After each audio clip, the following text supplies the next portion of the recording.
Yeah, so let's get going. Hey, everybody, welcome to Over 50 Starting Over. I'm Barry Edwards. And I'm Merle Garrison. And here we are on October 8th, and it is beautiful out here, Merle. And the foreseeable future, the forecast is for the foreseeable future, 75s to 80s. And I've been riding my bike to the gym, t-shirt and shorts every morning all week. Oh, my gosh. Yeah, very weird for out here. But, man, the weather is always weird anymore. You know, it's just unpredictable.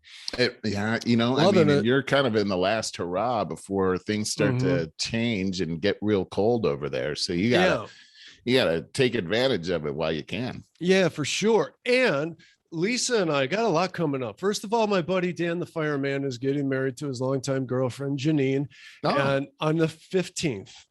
And that's going to be fun. He's having it in his neighborhood, the wedding in his neighborhood. Now, originally it was supposed to be in the Dominican Republic. Oh, and that was a couple years ago. COVID kept throwing that off and everything. And he finally said, you know, this is just too much of a pain than it's worth. And I'm asking a lot of my friends to do this kind of a gig out there. He goes, I'm going to make it easy on everybody. We're going to, and nothing can go wrong here. They got tents ordered and everything, and it'll be nice. And then 5 days later, Lisa and I are going to Asheville, North Carolina. And boom. Yeah, so we're going to check it out just as we did Nashville and all that stuff. And Lisa's more excited than I am about. No, I'm excited, but she just can't stop talking about it. She just can't wait. Yeah, and my mom's going to watch it. Oh, well, there you go. That sounds really like a great plan. In Asheville, why Asheville? Oh, the same as Nashville in the sense that it's because it rhymes. Yeah, it's great on the map where it is. It'll have the full change of seasons, yet winters aren't going to be that big of a deal, for very long. It's like, I know it gets cold there. In fact, you got a great story about the one and only time you went there. It was freezing. I don't know if I've ever been so cold, but it was because I thought it was going to be warmer, and I had basically a windbreaker.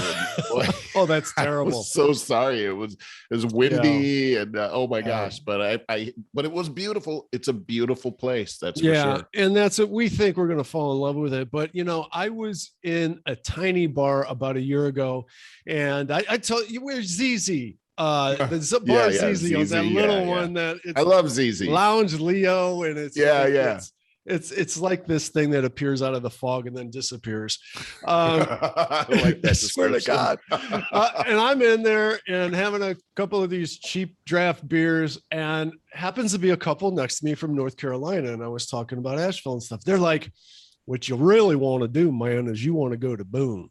Boone's the place to be. Asheville past its prime, well past 10 years ago. Boone is what Asheville used to be. Boone is about 45 minutes northeast of Asheville. We are going. And I just was talking to my friend and colleague Susan Lacotte the other day about this, and I mentioned this whole story about Boone and those people, and she's like, oh yeah, she goes, I got a couple friends from here that moved to Boone, and their only regret is that they didn't do it a long time ago. Is that right? Yeah, so Boone, I can't wait. North Carolina, Boone, North Carolina. Wow. But I always got my mind open, but man, my heart, I still can't believe it, but I fell in love with Nashville. I never thought I would.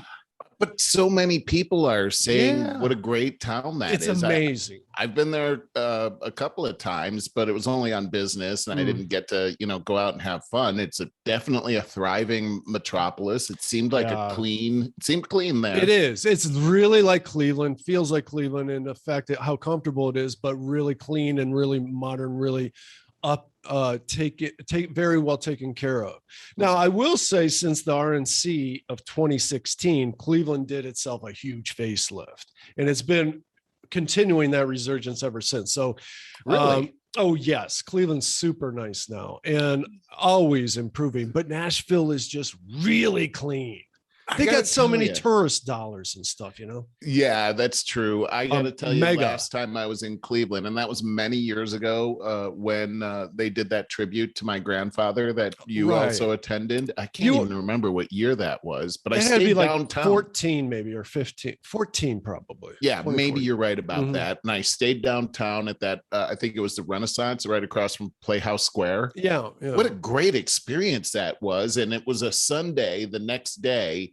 And we walked around the city, and I was like, this is a different city than the one that I left many years ago. It did seem very clean down there. And Anne Marie was like, what was all that talk you had about this downtown? This is beautiful. And I thought, something's changed here. And it's just kept getting better and better. I mean, really, that's a great thing. I'm glad to hear that. The Browns thriving and everything. And I've always said this, because they've been on the skids for so long. I've always said, I'm telling you, if they turn it around, it changes the attitude of the whole city, because it's such a football town. And I mean, instead of that gloom that hangs over the city every Monday, God, now, I'll never forget that. There's such positivity. By the way, they are 3-1. They beat Minnesota Vikings in a nail biter last Sunday. And that's Coach Stefanski's former team. He held coaching position of many different coaching positions there. Right. But I will say, so you see the grudge match thing, and they tried to build that up. I love that. But truth of the matter is, he's such a nice guy, and they love him. He loves them. So it was really a very professional thing, but he won. Yeah, and that's great. And then they won the week before as well. We didn't get to cover that, but that was a big blowout, wasn't it? The week before that? It wasn't a big blowout, but in the second, it took to the second half where they handled it then. Yeah. But the first half was like, geez. Well, it just came out yesterday. Baker Mayfield, our quarterback, has had this shoulder injury, his non-throwing arm. And I forget what it's called. It's like, I've had the separations and stuff. It's something else. But it sounds like something that's going to be nagging him. He's wearing a harness, apparently. They did not want this to come out. Some other team or something leaked this. So then they had to talk about it.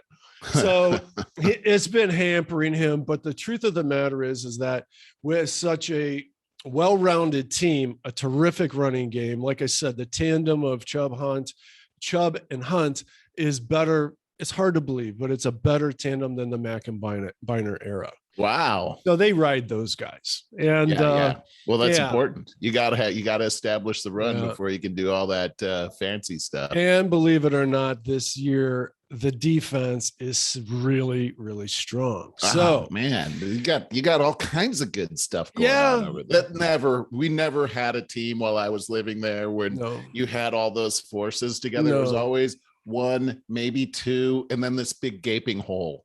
Yeah, well, you're exactly right. BLG, I don't remember what that stands for. Week 5 NFL Power Rankings, they have the Browns at number 1.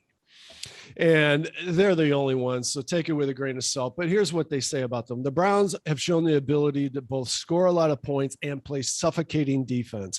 They held a team averaging 29 points a game to just 7. Cleveland might be the NFL's most complete team, hence their place in this top spot. Wow. I have a link to it. Yeah. Holy cow. They certainly are. Yeah. Now, additionally, with Baker's struggles is that our number 1 receiver, Jarvis Landry, has been out. That's another tough one. But again, they've been overcoming. They don't have any weak spots on the team other than these injuries. What about the quarterback? Okay, so he's got an injury. It's hampering him. But do they have a backup? I got a very good backup. Case Keenum, he was a starting quarterback for, I believe it was the Denver Broncos a few years ago. He knows Stefanski's scheme. Upside down and backwards, which is why we have him. So he's a veteran. We won't really miss a beat if he comes in. And in a way, I wish, and I don't remember who we got coming up this week, but in a way, I wish they would find an opportune week to put him in and sit Baker and let him heal a little bit. Yeah, that would be nice. Yeah. Okay. So I just was listening to you and I noticed something that you said. And I remember being in this mode, but you said won't even miss, we won't miss a beat. Totally. You're on the team. It's my team. You're my team. on the team. It's my team, man. I love that, Barry. Let's see. I was going to talk about, of course, in our upfront segment, we talk about things that are just self-improvement and career stuff. And by the way, last week had Geza Kashai, my friend that is the Hollywood set designer and art director for Hollywood movies. He subbed for you, and we did the spot about a big long piece about how to get started in your business. And I wrote an article to this effect with everything that you need that's on edwardscom.net. You can go there and easily find it. If you need to, I have a search bar at the top in my header. Just search starting a business, and that article will come up. It's everything you need in chronological order, how to apply it at the federal level and state level for your business, so you get the honor of paying your federal and state taxes. But so that what an honor. Isn't it though?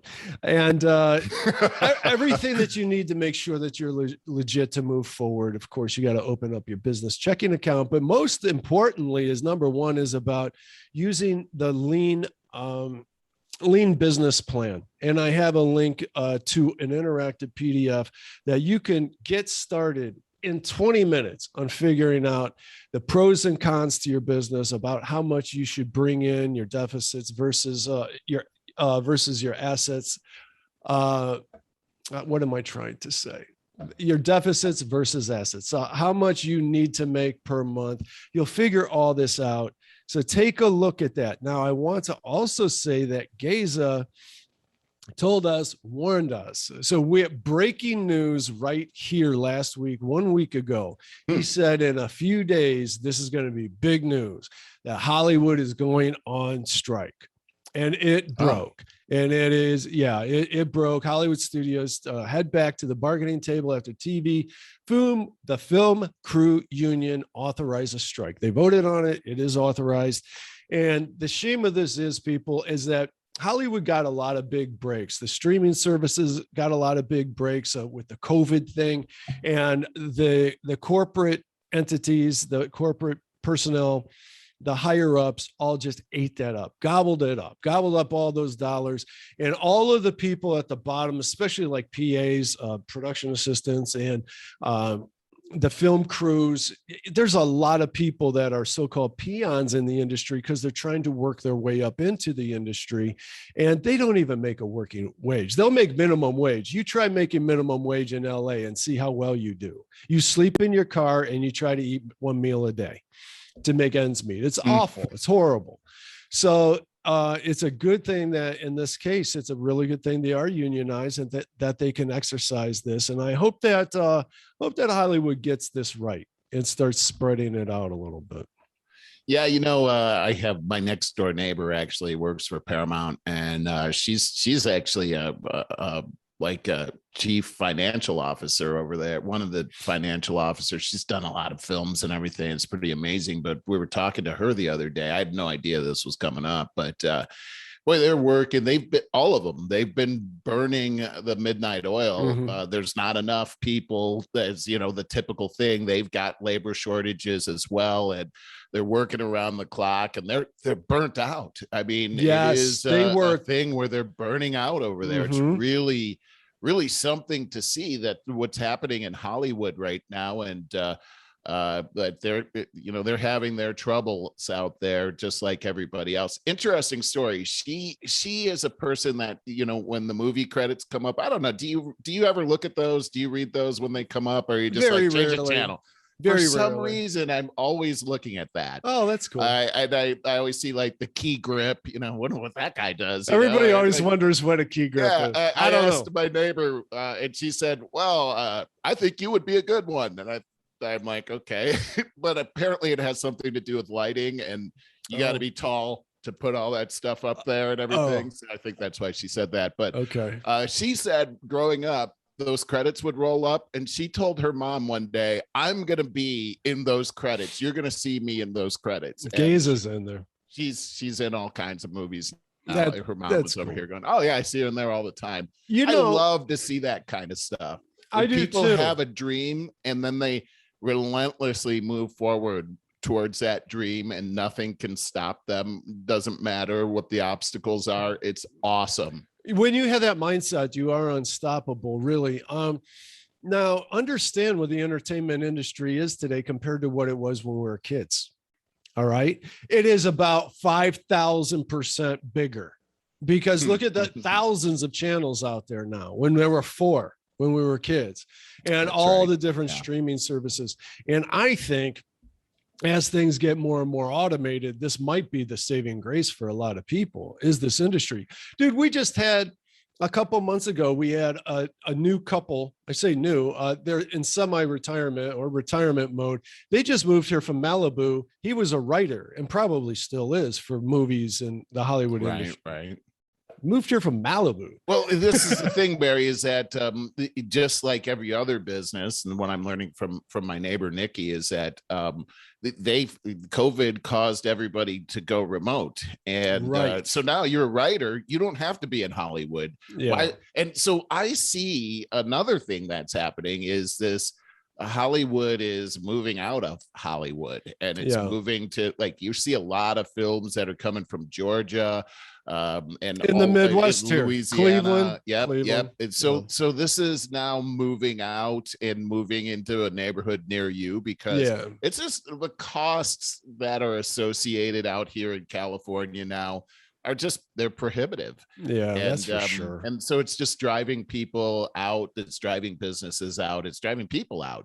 I bet that guy moving from Malibu to Cleveland is now Cleveland rich. I mean, can you imagine what's happening with his bank account right now? Oh, for sure. I mean, for so many people, it's a tax thing. At some point, you just got to get tired of giving all your money away to the authoritarian government. For what? Yeah. Well, It is so beautiful there, though. I know. It's like, what's the shame? They've taken the joy out of that as well. Because I mean, if you can't afford to live here, things don't look so good anymore. Yeah. It's like when you're hungry, it doesn't matter what things look like. It's a beautiful day, but I'm starving. I'll eat your hand. I mean, it's just so crazy out here now. But anyway, I don't know if you're done with your. Oh, I got all kinds of stuff. I could have went to an article that was talking about how people over 55 are very reluctant to change jobs, even though a lot of people, a large percentage are expressing dissatisfaction. And the younger you get, the more apt you are to be open to changing jobs. And I just think that has so much to do with our tradition of, there's still a legacy thing of, get in with a company, be thankful that you have this job and be a company man until you retire type of thing, which I think is a terrible, because companies have ditched that mentality to you. A long time ago. Yeah. A long time ago. You want to give yourself a raise, a promotion, you got to do it on your own. You gotta, I think the best thing that you could do, probably, you back me up on this or disagree, but is to get yourself a recruiter. Yeah, it's great to have more than one recruiter. Actually, I work with several of them myself, and these are guys that I've known for a long time because I've also used them to recruit. So these are people that I trust and I know, and they know and trust me, and we've gone out, we know each other. So I think it's really good to cultivate those types of relationships, no matter what you're doing. I mean, you might be happy with your job. You should still be open to talking about other resume updated and keep your resume updated, but stay in touch with those things, because as you know, things can change on a dime, especially in the corporate world, and you've got to be ready. And it's like Rex Lee is a friend of ours that we talk about on the show. He does a lot of consulting work, and he's had some health issues with cancer and everything, but he's also a guy that as a result of that, he went into consulting, and he's done a lot of consulting here for the past 5 to 8 years, I think it is. And it's been very successful for him. But a big change that happened. He's done a lot of consulting in the defense industry, government defense industry. Now he's had COVID and recovered, but has not had the vaccination because he feels like there doesn't could need it be now. A health risk there. Mm-hmm. But the federal government has mandated that everyone that contracts with the U.S. government must be vaccinated. Doesn't matter if he had big issue. That is a big issue right now. Everybody's like, so many people have had COVID and you got better antibodies built up than you do from the vaccine. What the hell? And I don't know why. The point is that, you know, it's crazy how things have worked. But here's the thing: is that cuts off his potential to work those contracting positions that he's had all this time. And now he's got to kind of reinvent himself and figure out something else to do here. Look, the fact is I thought you brought up a great point. Right around 55 years old, people don't want to leave their jobs. But the fact is that right around 55, you're the most vulnerable for having to find a new job or finding a new gig. And I want to pause you for a moment. Please pick up there. But I've said this before. I'll say it again. You're also at your most valuable because Isn't that something? There is this thing in your head, you know, that you're scared. Oh my God, I'm too old to be, you know, they're going to give everything to the younger guy, this, that, or the other. You got to understand your worth, that you have this whole lifetime. And if you're a very healthy 55, there's a lot of different 55s, right? You know, sure. If you're a healthy, vibrant 55 with all this experience under your belt, you're the most valuable person out there if you see yourself as such. That's I want you to get back on. This is huge because right now there's a lot of different options that people have. I mean, you know, take me, for instance. I've been working the corporate angle for my entire career.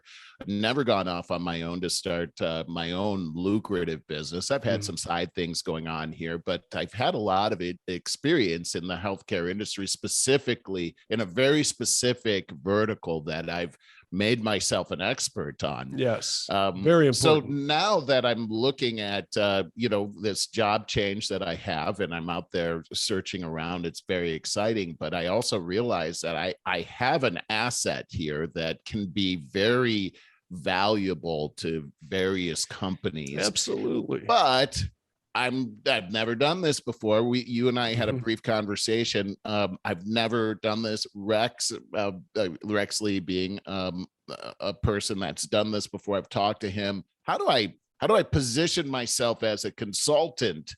I've never done that before. All I've really done is, you know, apply and get a regular job. But it seems to me that if I'm a business looking for a competitive advantage, it seems very low risk to put somebody on a 1099 and have that person come in and lend their expertise and give that leader a competitive advantage in the marketplace. No, but you've had more experience helping people do this, haven't you, Barry? I would say that in your position, it seems to me that you should prepare. And this is the kind of thing that as you work out your services that you provide, I always suggest you should have about 3 main services that you can offer somebody. Then you work out your value propositions for each of them. And that is what you bring to it uniquely, your unique approach to it that no one else can readily reproduce. And that has to do with your own personal personality and experience. And I know that if you and I dug on this a bit, if you just sat around and really thought about it in the quiet of the evening over a couple beers by yourself, some things would start to click. It doesn't happen in an afternoon. It happens when you start to realize, okay, I understand what you're asking me. And the first time around, you do that lean business model and you just throw all that stuff down there. It's a great start. Don't get too hung up on it, because now once you got it in your head, you're going to start thinking about it and you're going to start understanding it more. And then when it finally, and it helps if you talk to somebody like me who's done this a lot and can help bring you there. And when it finally clicks, it's like you like to say a lot, the truth has a ring to it. That's exactly what this is like. All of a sudden it sings in your heart, and that's when everything takes off. So then you put those services together. I would suggest that, it seems to me, dealing with the kind of companies that you do, as you said, it would be a lot easier for some people to 1099 someone for a while. Like, you want to give their sales team a jolt, a framework, a structure. Tell them you got a 3-month plan or a 6-month plan. Have different plans. Maybe it's a 9-month plan. Maybe it's a 12-month plan. But you be prepared for that. So what is your monthly rate, or what is your quarterly rate? Okay, that kind of stuff. Know that rate. Right. And be prepared. Like, if you're interviewing for a company, like right now, you're possibly interviewing for a full-time job, and you might be like, in the back of your mind going, if you're ready, if you're prepared, you might be like, I'm going to just offer you something else. Like, you got a great framework here. You're looking at me to come in and do X amount, but yet you're not sure that you really need me. I could tell you that you really do need me for a 3-month plan to put some structure here and to help train your lead sales guy a little better to run this after I leave. I like that. I love the positioning as well.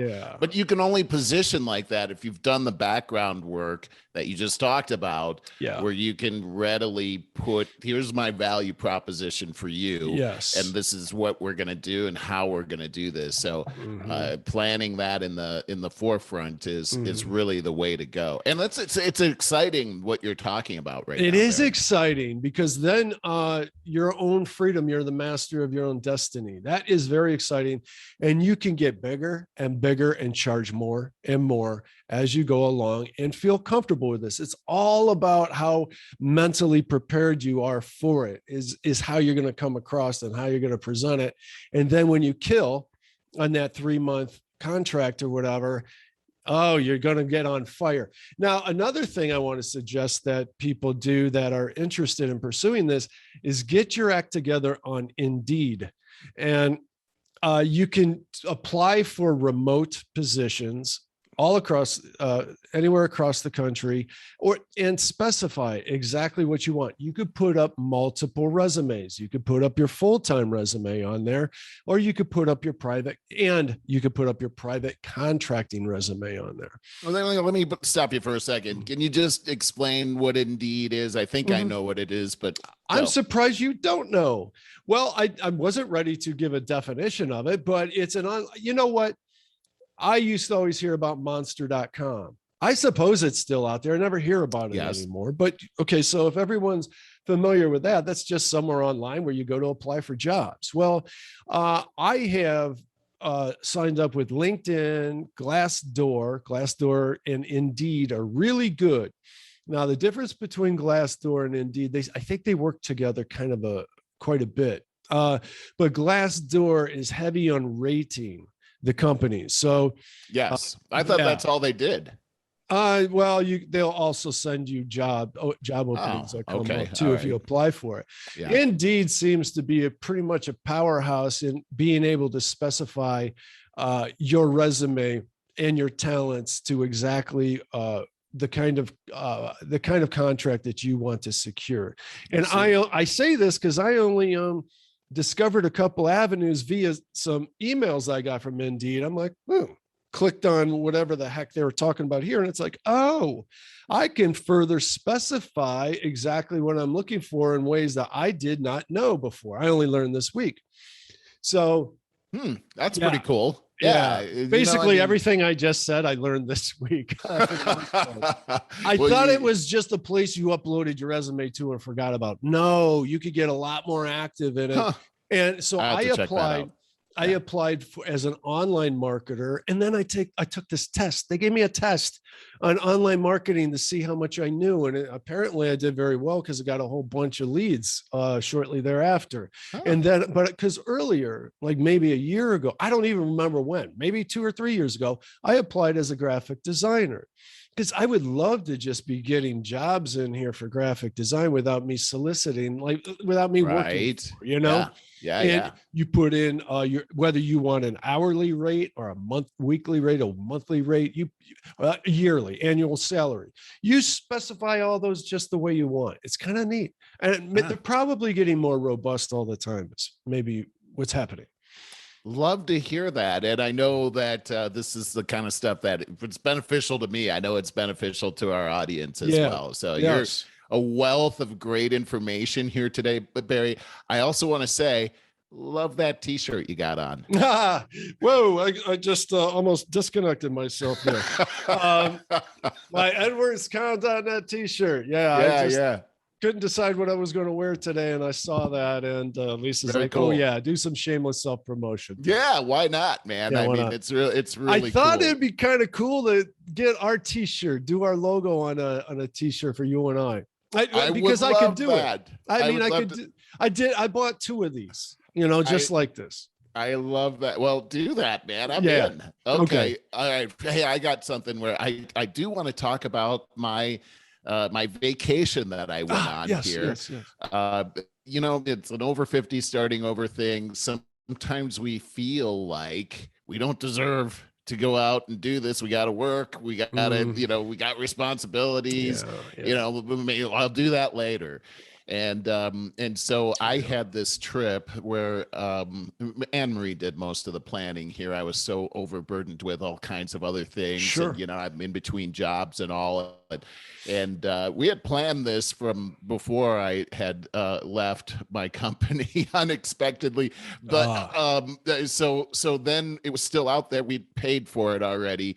But I still felt like, I got so much going on and I really don't have time. I needed to go. Yes. Right? The fact is that we all need to recharge our battery ourselves. If we don't do this, we're going to be operating in a deficit, and before long you can run out of gas. And I feel like I've had some examples, like my father who passed away at our age. And he ran the wheels off of himself is what he did, really. And it was honorable that he was trying so hard, but at the same time, this is not a sprint, it's a marathon, right? And so we went to Utah, and Anne-Marie and I drove out there, and we had this amazing time, Barry. First off, here's something really cool. So Anne-Marie's niece, our niece, Caroline, who is a ballerina, performed 2 performances out in Utah. One of them was at Zion National Park. Actually, both of them were at Zion National Park. Beautiful. Here's a person who said she was going to be a ballerina when she was a little girl and worked relentlessly through pain. We saw the It's just a joy to see her, especially in the backdrop of Zion National Park. I sent some pictures over to you, Barry, but the pictures do nothing for what we actually saw. Well, I kind of disagree because I wanted to tell you that, like, my camera, now I just got the iPhone 11 just last week. So I was on the 8 and it never captured depth the way that, we went to the Rocky Mountains and stuff. And boy, are you frozen up? Are you there? So I was saying about cameras, like my iPhone 8 could not capture true depth whatsoever. Going to the Rocky Mountains was always like, oh, what a disappointment that picture was, because the depth was amazing. Well, I got the 11 recently and last week, and I just took a picture or 2 at Patterson's Fruit Farm when we were out there, and I was like, wow, so much better. Anyways, when you sent me these pictures, now you're like, oh, those pictures don't do justice. And I was thinking, wow, I wanted to ask you, what kind of camera do you have? Because I thought it captured the depth great. I don't know what the version is. Yeah. God, look at that. Look at that. Okay. So if you're listening, I just pulled up, I was able to send a few photos to my Mac of Merle's. These are his actual photos of Utah, like Bugs Bunny Roadrunner territory. And this is, I think the depth is spectacular. Absolutely. I'm going to zoom in. I have to admit it. Yeah, that's the cool thing about these pictures is you can zoom in and see amazing detail in this. This is Bryce Canyon National Park that you're pulling up right now. I've never seen anything like this before. Agreed. I tell you what, we came over the edge and then you can see it down there. And I just stood there with Anne-Marie in awe. She had been there before. She really wanted me to see this. And look at this. This is amazing. This is like frameable, Merle. Big time. You should frame this thing. So a lot of these. Please describe what we're looking at. Got to this site, I cried. I couldn't. Oh, wow. I just cried. I couldn't believe the beauty that God had put in front of me. This was amazing. Is this was Bryce? So good. Bryce National Canyon, yeah. Okay. And if you went back to that other picture, the one that you showed just before, if you look, no, just one other. That's it. If you look in the background, one more, that one right there. If you look back in the back, there's a mountain that's rising up sort of in the middle right there. That's called the Grand Staircase Escalante. It's right on the horizon, which is another. Nope, it's back further. This, yeah, that thing right there. It's called. And if you go to the far right, that's called the. It looks like a staircase. The sun isn't actually shining on it very well. We went there as well. That's another national park that we went to. It just blown away by these amazing. It almost looks like an ancient monument that was built and somehow was preserved. This, I have no idea how this all happened at this place, but it's almost like if I went on a spaceship and I landed here, not knowing that I was on Earth, I would think I was on another planet.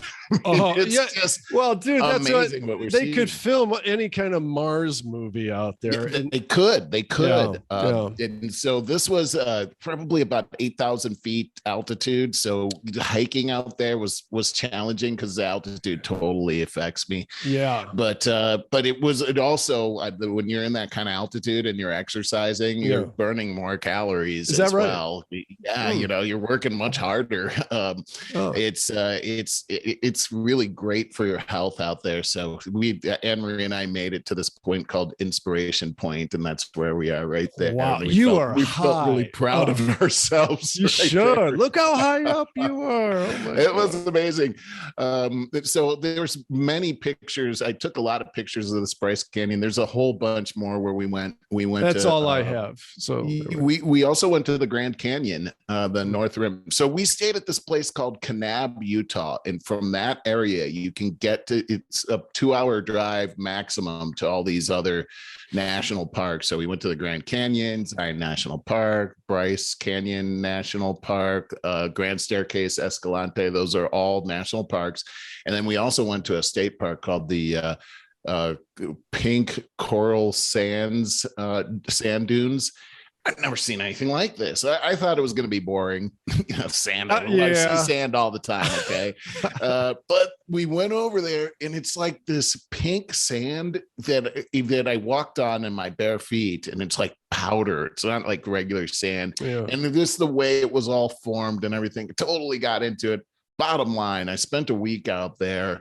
Didn't watch TV, didn't look at the news.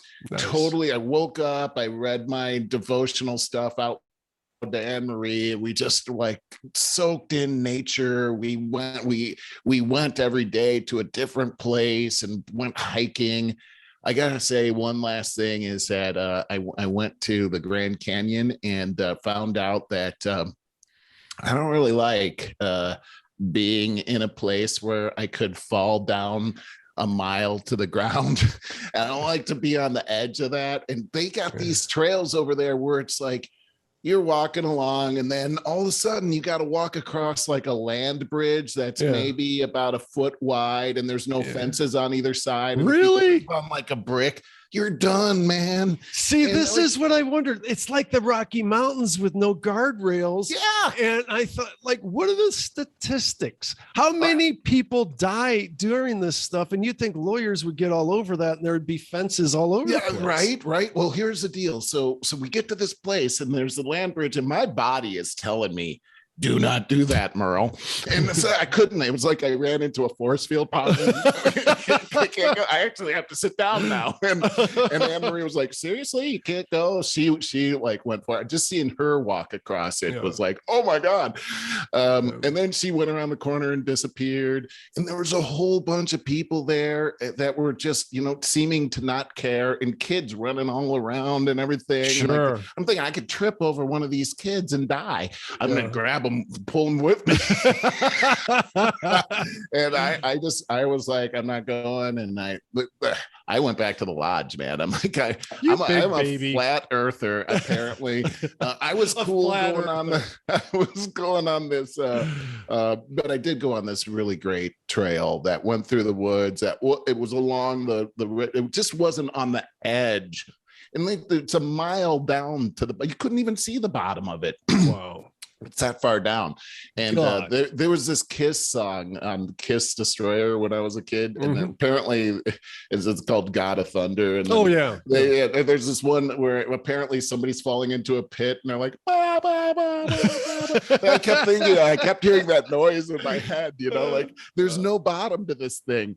And but it was amazing and incredible. The whole experience, it was such a recharge. Anne-Marie, it seems like it was. Yeah. Some of her family was out there too. Bob and Liz, her brother Bob, and my sister-in-law Liz, and of course Caroline and Hillary, our nieces. And we went hiking together one day at Zion, and it was just so great to be with the family and everything. That's recharge forever. So the whole thing was just a recharge, man. It's good for the soul. I came back from my vacation. I felt like I felt like this tremendous burden had melted off of my shoulders. It didn't happen on the first day. It took some time for me to become myself again. Anne-Marie did most of the driving too, so I could just sit in my that's really chair great. And just see. It really is. It's an investment. And so you started off this whole conversation with, you feel like you shouldn't really be doing it, and you got to do it. That's exactly right. It's an investment in yourself. Got to recharge your batteries, guys. It's means all the difference in the world. So we got to get into some stuff, because this is like the most important. This is a real change. I don't have a segue for it. Just too important that, man, we're already 3/4 of the way through the show. Hear about the Facebook whistleblower? Well, I sure have. And by the way, Rex Lee was involved in the research for Marsha Blackburn, Senator Marsha Blackburn. Her staff reached out to Rex regarding addictive technology and Facebook and Instagram. So this is really important. He was extremely disappointed in how they handled the data that he had given them, because really his big focus was on Sean Parker's admission that this was, and Tristan Harris, that this is brain hijacking. And they never used that terminology. They never really touched a lot of this information that Rex had. So he wasn't happy. What was your take on it? I did a little studying on it myself. There's a 60-minute interview. I watched the whole thing. I have the link for it. It'll be in our show notes. But here's the thing. This Frances Haagen, this brave woman, is going to go down in history as helping turn this around. What do you equate this to? There was something in my mind, this moment in time, but I'll think of it later. But I'm just going to read, former employee follows complaints with federal law enforcement. She says Facebook's own research shows how it amplifies hate, misinformation, and political unrest. All the things that they say that they're censoring out. This is the biggest lie in modern communications history. And Instagram, of course, harms teen girls. She secretly copied tens of thousands of pages of Facebook's own research as proof. This is the most important thing that I can bring to light here, is understand that she knew the size of Facebook, the size of the lobbying going on here, how much they own the government and their influence, that she was smart enough that she waited until she had tens of thousands of pages of proof. And so this is something like, when you mentioned Rex was a little disappointed that his talking points weren't mentioned, which I totally am familiar with and agree with. Those were brought forth in the documentary, The Social Dilemma.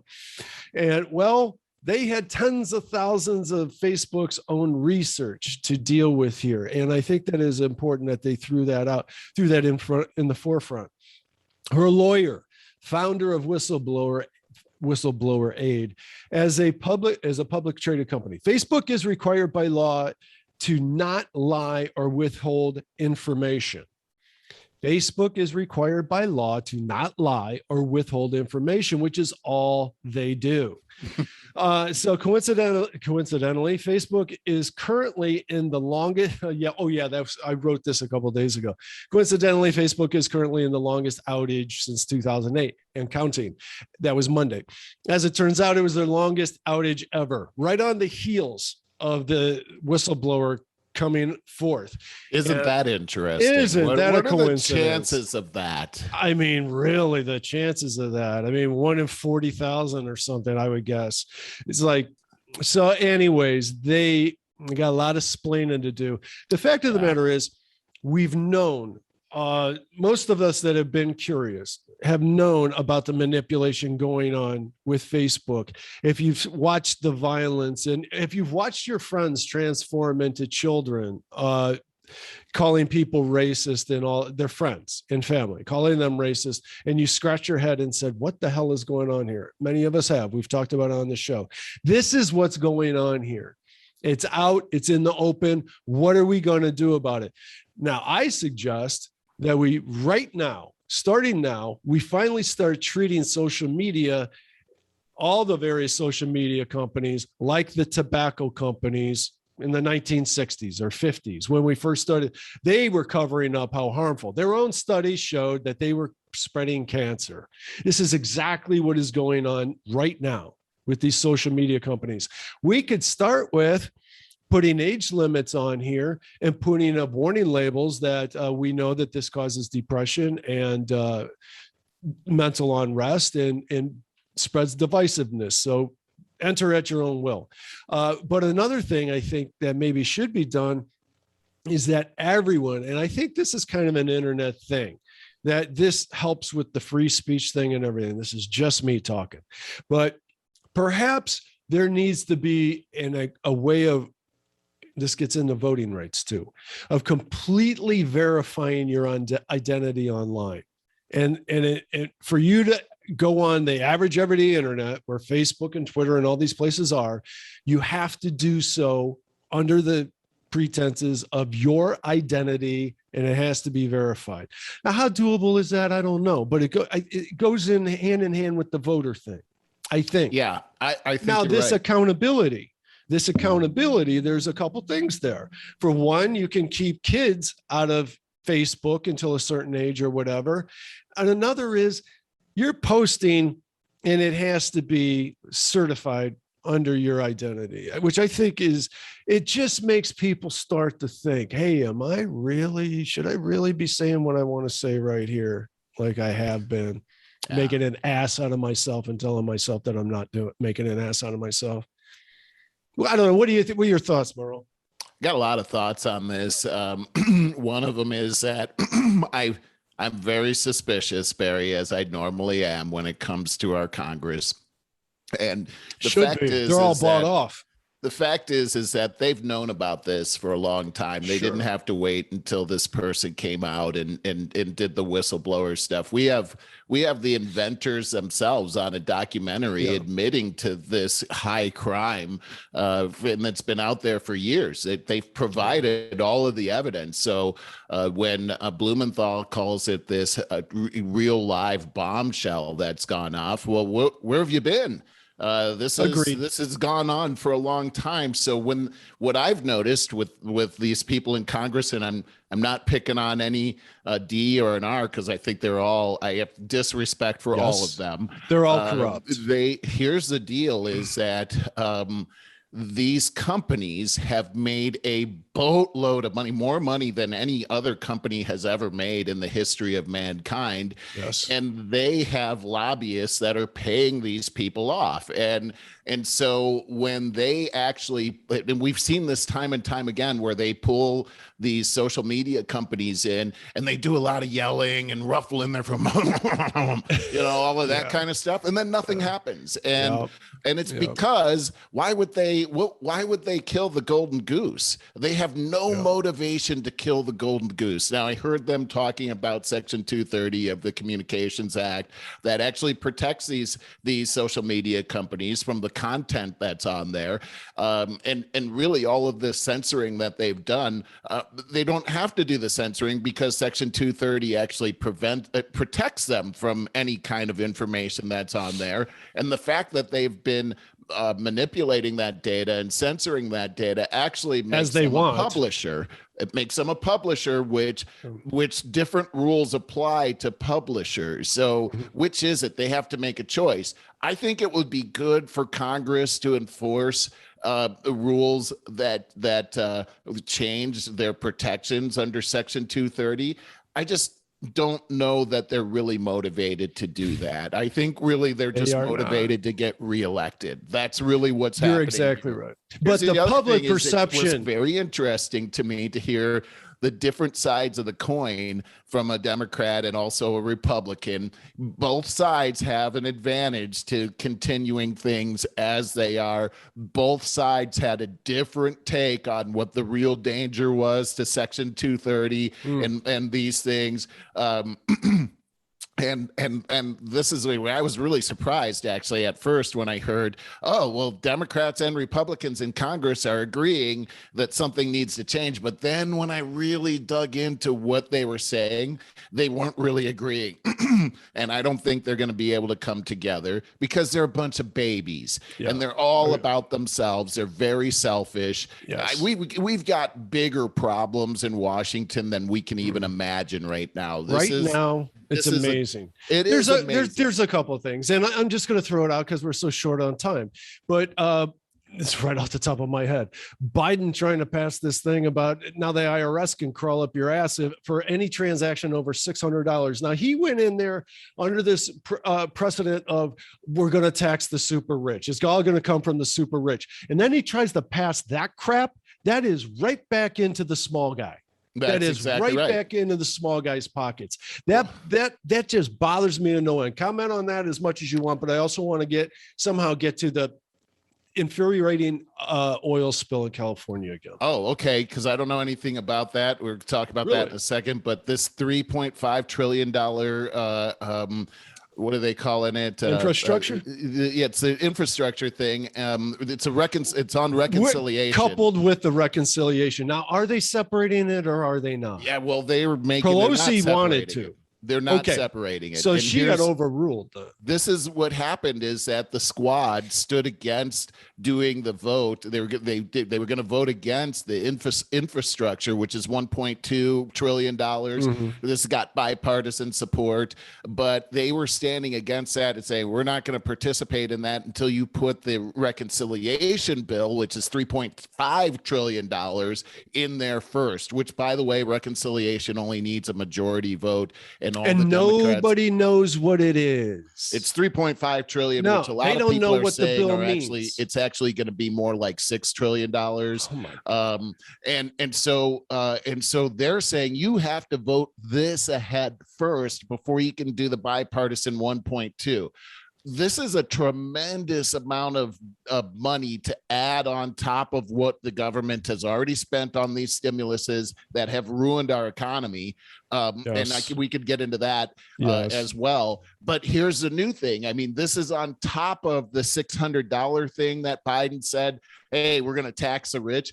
The new thing is they're trying to say this is going to cost you nothing. It's not $3.5 trillion. Have you heard it? Joe Biden himself said that the added to our deficit will be $0 because we've already paid for it. It's zero. I said it 3 times. He likes to say things 3 times because he thinks when he's lying. True. He says it 3. If you say it 3 times, it's a lie. That's the tactic. If you say something 3 to 5 times. But here's the deal: is that he's trying to make it seem like this is going to cost nothing. But the fact is he slipped in there that no, it's not going to add to the deficit. He's not saying it's going to cost nothing. Yeah. But here's the deal: is that as a result, the way this is going to pan out is that he has to raise the corporate tax rate. He's got to raise the what is it? The investment thing. capital gains, right? So he's got to raise the capital gains tax from 20 to 25%. He's got to raise the corporate income tax. I think it's 3 points.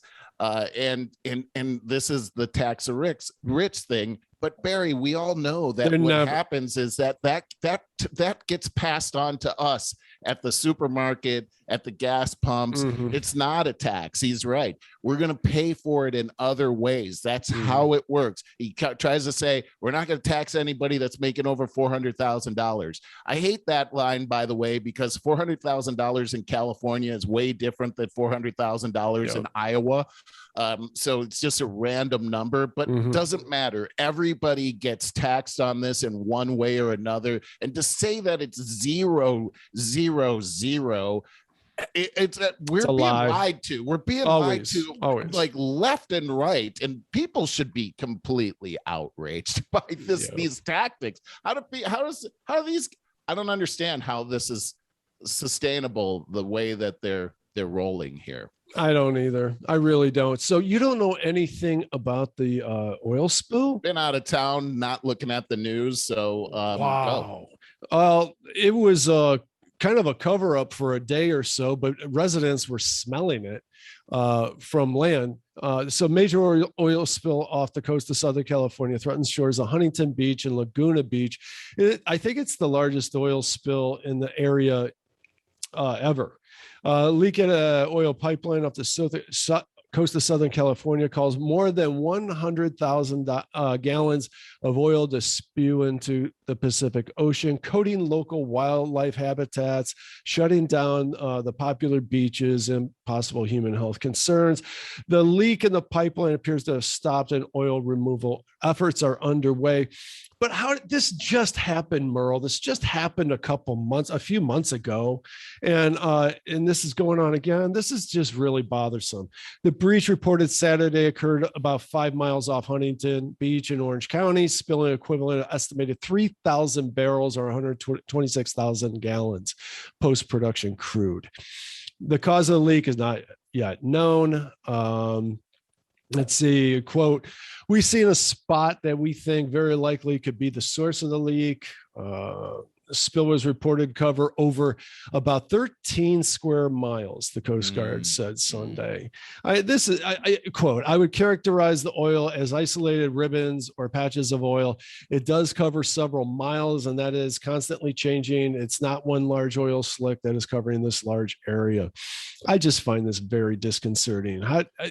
Well, yeah, I mean, it sounds that was 126,000 gallons of oil. I thought it was 36, but yeah, who's counting? Yeah, well, but to characterize it as a small patch again, but this just happened recently, over there. So this is just what the hell's going on, people? I don't know. It's just crazy. So this whole area is insane, Barry. That's what I've learned, is that this Los Angeles area is insane. It is. Obviously, we've got new things that are happening here right now as well with the vaccination mandate. It does here in Los Angeles. We're gonna start doing things much like New York City is doing. So if you don't have your vaccination card, you won't be able to go to establishments that serve food or beverages, including restaurants, bars, fast food establishments, coffee shops, tasting rooms, cafeterias, food courts, breweries, wineries, distilleries, banquet halls, and hotel ballrooms. Gyms, fitness venues, including recreation facilities, fitness studios, yoga, Pilates, dance, boxing gyms, fitness boot camps, and facilities that hold indoor group fitness classes, entertainment and recreation venues, including movie theaters, shopping centers, concert venues, performance venues, adult entertainment venues, commercial events, and party venues, sports arenas, convention centers. It goes on.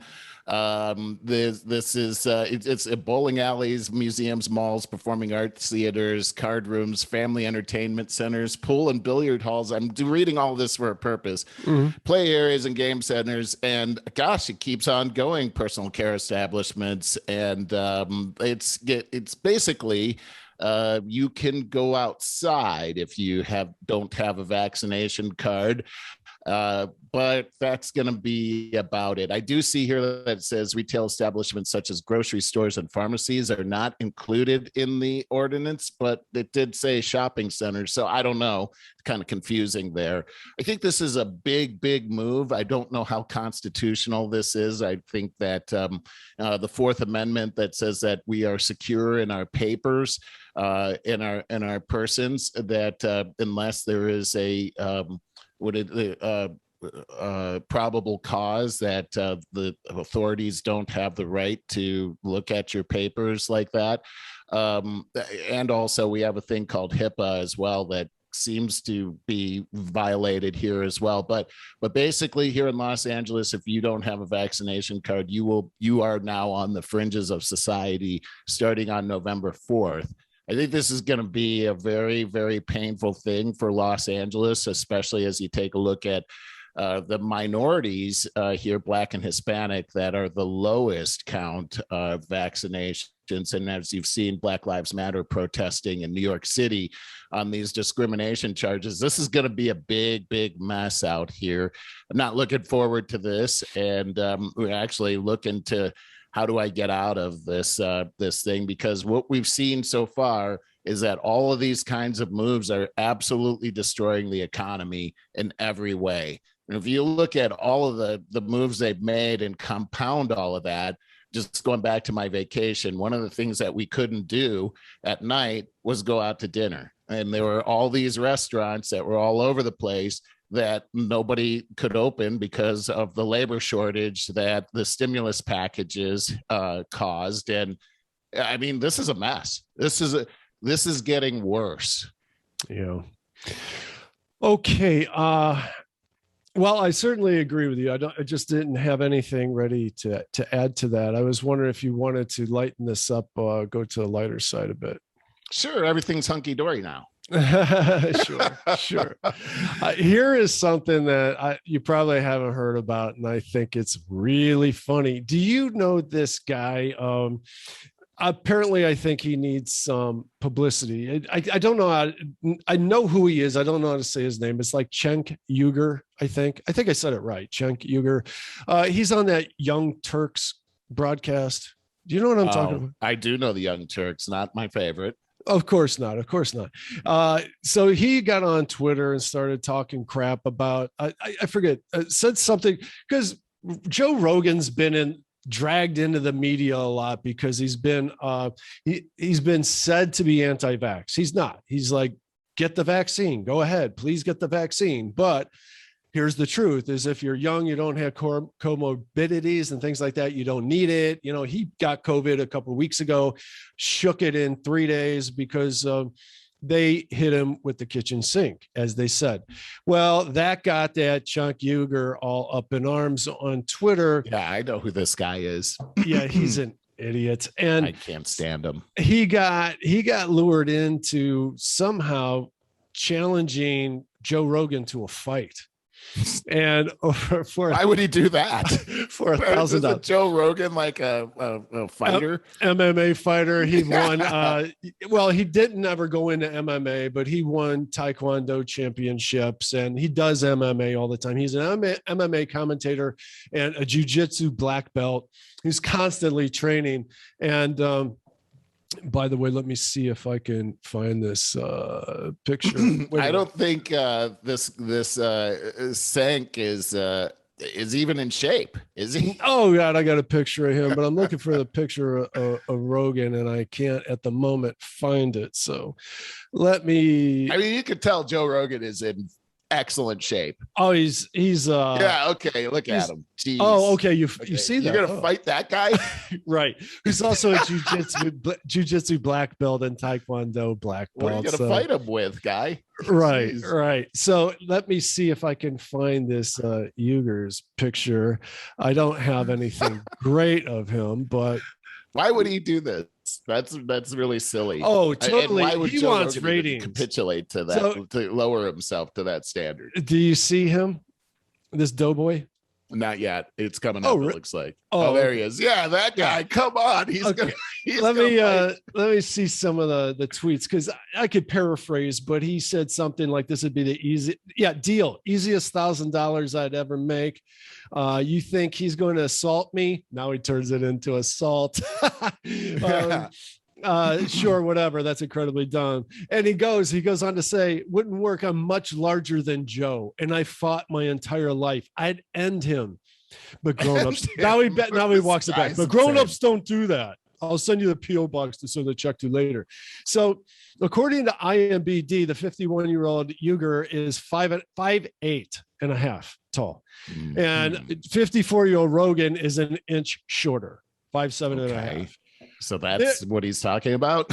This guy would not last. He would not last 30 seconds. Not 30 seconds. But boy, I'd love to see it. It would be 30 seconds if he was running away and Joe Rogan couldn't catch him for 30 seconds. But exactly. I mean, come on. So this guy is actually a big part of the foundation of the squad, you know. Oh, I didn't know that, but I am not at all surprised. Now, what gets me about this, I thought about this because I don't listen to Rogan all the time, every one of them, but I listen to him like once a week, and I hadn't heard him mention it because he puts out about five podcasts a week, 3 hours each. That's amazing. Yeah, no kidding. Oh my God, how do you do that? But boy, does he put out quality stuff. He does. He puts MMA fighters on there, comedians on there. So a lot of it to me is fluff, and I don't have 3 hours to waste on fluff. They're long shows. There's a lot, but they're so good when he's got scientists and stuff on there. Boy, 3 hours, you get to the meat of every matter. You really do. But you're educated. So I hadn't heard anything about Rogan responding to this. I'm sure he knows about it, and I'm sure off camera he goes, I can't respond to this. Now every knucklehead is going to be trying to challenge me for publicity. They'll go out there and he'll knock their asses out in 30 seconds, but they're going to get their publicity that they were looking for. Because haven't you heard of these YouTubers doing this lately? Oh yeah. Yeah. Well, so he can't respond to this. That'd be opening up Pandora's box, Well, it's beneath him, actually. So totally this guy is beneath him. But this one time I would like to see it. Just this once. I got to admit that wouldn't you want my bloodlust on this is going up. I'm like, I want to see this. I would pay to see this. Exactly. And this doughboy here knows that. And I would like to see that. Hey, anyways, you go on to any parting words, because we should probably wrap up and go into the after show. I got other lighter news stuff that we could talk about, but it flew by. This flew by. It always does. Hey, it's good to be back. We're coming up on our 2-year anniversary. I think it's next week, actually. Maybe. I think we got 2 weeks. I'm not sure. It's been an amazing run here for the last 2 years, and looking forward to many more. It's funny when I think about how, you'd been really trying to prompt me to do this for years before this. And I kept thinking, well, nobody wants to hear this. And then I would think, well, we'll run out of things to talk about. But for some reason, we can't squeeze an endless resource here. I know. Okay, guys, with that, please sign up at over50startingover.com, because you're going to get all these links that I keep talking about, all this great information right into your email box as it happens. But what's easy? Just go to your podcast on your smartphone and type in Over 50 Starting Over and sign up for our podcast and listen to this when you're shopping or working out or something like that. Hopefully we can inspire you, at least get you curious about some of these really important things, and check out the links that we provide and make up your mind for yourself. Thanks a lot, guys. Love you, and talk to you next week. Right on.